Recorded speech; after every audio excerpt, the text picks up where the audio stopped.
Здравейте, приятели, в моят канал! Тук ще пристигна моята пратка от Тему и днес реших да проверя, да си припомня какво съм си поръчала заедно с вас. Нека да започнем с първото нещо. Я да видим. Седих си какво е това. Това е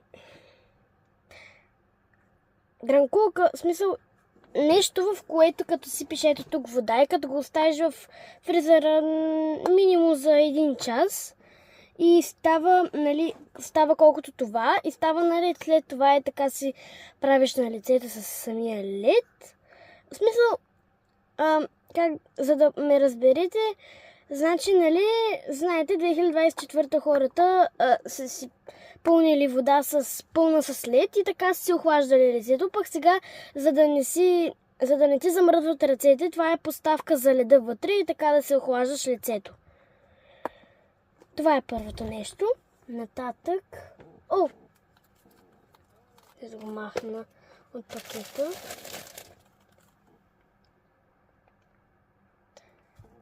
Ето това е за телефона ми да си го сложа и, например, така го залепям и мога да се снимам така.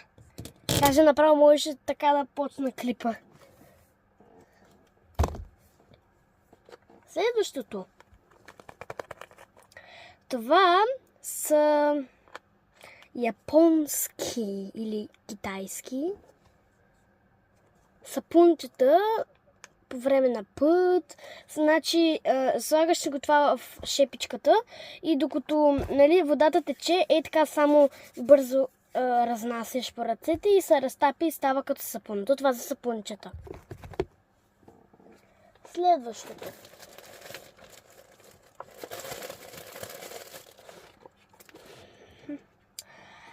Формички за лед във формата на капибара. Реших да се взема по-големи формички само за мен. Не само за мен, ще давам и на другите.